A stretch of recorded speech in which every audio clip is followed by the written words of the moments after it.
Alors, nous sommes à la 6e Mishnah. Yehoshua ben Prachia ben Itaya Arbali Kiblou Mehem. D'accord donc? De la génération précédente, on est encore dans les Zougot. Qu'est-ce que va dire Yehoshua ben Prachia? Trois choses. Omer, assez les Rav, donc fais-toi un Rav. Ou Knele Chachaver, acquiert-toi un ami. Vavedan et Kol Adam le Kasrout. Et juge chaque homme du côté favorable. Tu as fait cette tête-là, genre t'es blasé. D'accord? C'est vrai que c'est des Mishnah qu'on entend souvent, c'est des choses qu'on entend souvent. Alors on va essayer de dire des choses on va essayer de dire un petit peu de Chidushim, d'accord? Donc la première chose qu'il va nous dire, c'est assez les Harav. Bon, il y a plein de différences entre le fait de se faire un Rav et de s'acheter un ami. Pourquoi il n'y a pas la même expression? Fais-toi un Rav, fais-toi un ami. Non, l'ami on se le fait, le Rav on se le fait, et l'ami on se l'achète. Donc apparemment, ce n'est pas les mêmes façons d'acquérir. Bon, après, vous verrez, tous les Mefarshim expliquent ces différences-là. D'accord? Moi, je vais essayer de vous dire des choses que vous n'avez pas entendues autre part. Maintenant, c'est du quoi? C'est les Harav. C'est les Harav, un homme, il doit toujours avoir au-dessus de soi une autorité supérieure. Pourquoi est-ce qu'il doit avoir une autorité supérieure? Donc, c'est un conseil qu'ici nous donne Yehoshua ben Prachia. Parce que très souvent, tu es confronté à des problèmes dans la vie. Et tu ne peux pas forcément les résoudre tout seul. Donc tu dois avoir quelqu'un au-dessus de toi qui va parfois même prendre des décisions pour toi. C'est-à-dire qu'il va avoir une autorité. Et c'est ça ici l'injonction de faire assez lecha rav. Maintenant, on a vu ici que l'injonction, on ne te dit pas quelle sorte de rav. On t'a pas dit fais-toi un grand rav, fais-toi un gdolador, fais-toi un dayan, fais-toi un assez lecha rav. Pourquoi? Les Mefarshim expliquent qu'il suffit que ce soit quelqu'un qui soit un peu au-dessus de toi. Ça veut dire qu'il ait plus de notions que toi, plus âgé que toi. Pas forcément d'aller rechercher les grands tzadikim, les grands tamid chachamim. Pourquoi c'est très pertinent de dire une chose de cette chose-là? Parce que on a l'impression que les bons conseils ne peuvent sortir que des très grands rabbanim. C'est vrai, mais parfois c'est un peu frustrant. Si chacun, il attend d'aller chez le très grand Rav pour aller poser ses questions, alors il est embêté. Pourquoi? Parce que quand on allait chez les grands rabbanim, ça durait 5 minutes, ça durait 10 minutes, et la personne, le Rav, en face de moi, il me connaissait pas forcément, il me connaît pas forcément, et donc, je peux sortir un petit peu frustré. Lorsque la personne que tu t'es choisi comme Rav, c'est une personne qui est simplement au-dessus de toi, alors il aura peut-être plus l'oreille à écouter, il te connaît, il sait qui tu es, il sait d'où tu viens, il connaît ta famille, etc., etc. Et il est beaucoup plus accessible que forcément des grands rabbins. Des fois, même les questions, elles sont très complexes. Et on a besoin du nachar. C'est nachar, on a besoin de quelqu'un qui vient trancher pour nous. Ça veut dire que les deux côtés, on les connaît, on veut quelqu'un qui vient trancher pour nous. Et c'est pour ça qu'on va des fois voir les Gdoléador, comme on allait aller voir à l'époque un des plus connus qui nous a quittés maintenant, le Rav Chaim Kanievski. Là-bas, on entendait des achaot, des gens, ils venaient nous trancher des chemins graves. Mais pour les questions de tous les jours, pas besoin d'aller chez les grands rabbanim. Quelqu'un qui est au-dessus de toi, c'est suffisant. Maintenant, bien entendu, il faut être acham et de ne pas prendre n'importe qui comme rabbin. C'est pas parce qu'il a une barbe, c'est pas parce qu'il a un chapeau, c'est pas parce que, je sais pas, qu'il va forcément être de bons conseils. Il faut surtout savoir d'où il a appris la Torah, qui il est, d'où il vient. Est-ce qu'il a étudié à la yeshiva? Est-ce qu'il n'a pas étudié à la yeshiva? Qui sont ses maîtres? D'où il a reçu? De qui il a reçu? Alors vous allez me dire, des fois, les gens, ils sont autodidactes. D'accord? Alors autodidacte, c'est une super qualité, mais pas forcément dans la Torah. D'accord? Au contraire, nous, dans la Torah, on veut des gens qui ont reçu des rabbanim, qui ont reçu des générations précédentes, qui ont un chemin de Torah qui a été gravé. Maintenant, je vous dis un autre truc aussi qui est parfois frustrant. Des fois, le conseil de quelqu'un qui n'est pas forcément un rave est plus attrayant. Il est plus excitant, il est plus waouh, d'accord? Et des fois, quand on demande au rave, le conseil, il est un peu fade. D'accord? C'est pas l'extraordinarité. Ça se dit en français ou pas? C'est pas, on invente le mot. Du conseil qui fait que le conseil soit un bon conseil. D'accord? Et c'est pas parce que le conseil il est un peu fade ou il est un peu simple ou un peu simplé qu'il n'est pas un bon conseil. D'accord? Donc, ce qui est surtout important, c'est de savoir la personne qui donne le conseil, est-ce que quelqu'un d'équilibré, est-ce que c'est quelqu'un qui a reçu. Maintenant, je vous dis aussi, il y a une autre chose qu'il faut faire très attention, il y a les beaux parleurs. Il y a des gens, c'est des grands parleurs, des grands philosophes, des grands, ils ont plein d'idées extraordinaires, et qu'ils peuvent te donner des trucs incroyables, et des fois c'est complètement faux. Pourquoi? Ce n'est pas des théories qui ont été vérifiées.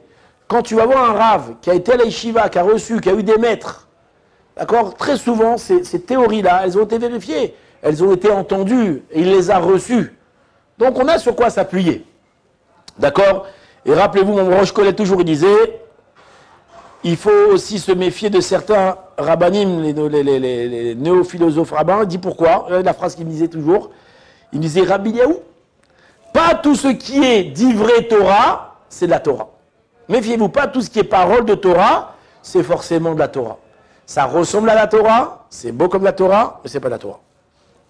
Donc c'est pour ça que c'est important de... Je peux te faire un super d'ivrei Torah qui est complètement... Qu'est-ce que tu veux, je te donne des noms des faux? Je ne vais pas dire pour dire les faux ici. Non, on dénonce rien du tout. Chacun il demandera à son rabbin. Qui? Le Gus, c'est quoi le Gus? Le gars. Lequel gars? Le pas bon? Ouais, le néo-zélandais. Il y a des gens ils sont comment dire, ils sont faits tout seuls. On ne sait pas d'où ils ont reçu, de qui ils ont reçu. Des idées un petit peu... nouvelles encore. Bon, on ne peut pas te dire. Il y a des gens tordus sur Internet, il y en a plein. Tu peux en voir, il y en a il y en a des tas. En tout cas, il faut faire attention aux beaux parleurs. Oui, mais les paroles de Torah, c'est pas forcément de la Torah. Pas forcément de la Torah. C'est pas possible.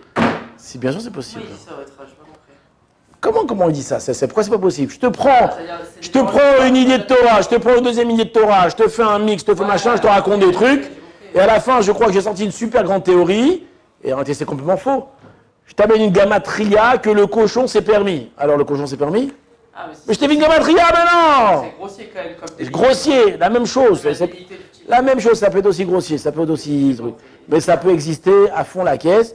Et pourquoi c'est dangereux? Parce qu'il y a des gens qui n'ont pas forcément assimilé les notions comme il le faut, d'accord? Elles vont les répéter, ça ressemble à la Torah, mais c'est complètement faux. Tu es en train de me dire une mauvaise notion. C'est une notion où tu dis la notion à côté. Et que ça existe, je te dis, on en entend des vertes et des pas mûres du matin au soir. Encore une fois, vous allez me dire, est-ce que moi je suis mieux? Je ne suis pas forcément mieux, d'accord? Mais moi je peux vous dire au moins, j'étais à Yeshiva, j'étais Rabbanim. Est-ce qu'on a dit, est-ce qu'on a écrit? C'est des choses qu'on a vues, j'ai rien inventé. Et tout ce qu'on a entendu, on n'a rien inventé. Et quand on ne sait pas, alors au moins on a l'humilité de dire je ne sais pas. Pas me gêner. D'accord? Regardez ici, je vous ramène un petit vort de Rabbi Chaim Shmulevitch très intéressant. Là-bas, la Gemara, elle nous raconte au sujet de Rabbi Eliezer. C'est qui Rabbi Eliezer? Rabbi Eliezer, c'est... Non, ça c'est Rabbi Lazar. Rabbi Lazar et Rabbi Shimon. Là, on parle de Rabbi Eliezer ben Urkenos, Rabbi Eliezer et Gadol, qui était un des rabbins de Rabbi Akiva. À la destruction du deuxième Beth Amikdash, le Gdolador, c'était Rabbi Yochanan ben Zakkai. Maintenant, Rabban Yochanan ben Zakkai. Lui, lorsqu'il va sortir de Jérusalem, il va se passer pour mort. Oui, vous connaissez l'histoire? Les oiseaux sur sa tête là? Non, ça c'est Yonatan ben Uziel, c'est l'autre. Quand il va sortir de Jérusalem, c'est deux élèves à lui qui vont le porter. Qui c'est ces deux élèves? Rabbi Eliezer et Rabbi Yoshua. Rabbi Eliezer, ça va être Rabbi Adagalon, un des plus grands Tanaïm de tous les temps, un des raves de Rabbi Akiva. La Gemara dans Souka, elle nous raconte que de sa vie, il n'a jamais rapporté une parole qu'il n'a pas entendue de son maître. C'était qui son maître à Rabbi Eliezer? Apparemment, c'était Rabban Yochanan ben Zakkai. Donc il n'a jamais rapporté une parole qu'il n'a jamais entendue de son maître. Donc tout ce qui sortait de sa bouche, ça venait de son maître. Vous êtes d'accord ou pas? Le problème, c'est que dans le Havod de Rabbi Nathan, qu'est-ce qui est rapporté? Dans une autre source, il y a marqué que quand Rabbi Eliezer il a été nommé Rosh Yeshiva, regardez la parole, il y a marqué que là-bas on a rapporté des paroles que jamais aucune oreille n'avait entendues. Donc d'un côté, tu me dis que Rabbi Eliezer il n'a jamais dit une chose qu'il n'a pas entendu de son maître. Et d'un autre côté, quand il a été ordonné Rosh Yeshiva, alors il va prononcer des paroles qu'on n'a jamais entendues depuis, jamais entendues ces paroles-là. Ça contredit ou pas? Hein? Non, il n'était pas obligé de tout dire non plus. Hein. Quoi, il n'est pas obligé de tout dire? Peut-être pas tout dit ce qu'il a dit à Non, des paroles qu'on n'a jamais entendues. Ça veut dire que c'est des trucs nouveaux. Il n'a peut-être pas tout dit ce qu'il a dit son maître.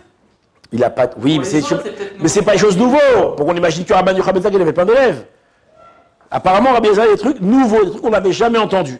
Tu entends ou pas? Alors, qu'est-ce qu'il répond au Rabbi Chaim Shmulevitch? Il dit non. En réalité, on ne va pas dire que Rabbi Eliezer va répéter comme un magnétophone que ce que son Rav lui a dit, et ce qu'il n'a pas dit, il n'a pas dit. Non, il a dit.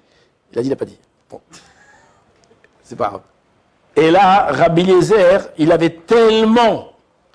comment dire? Il avait tellement...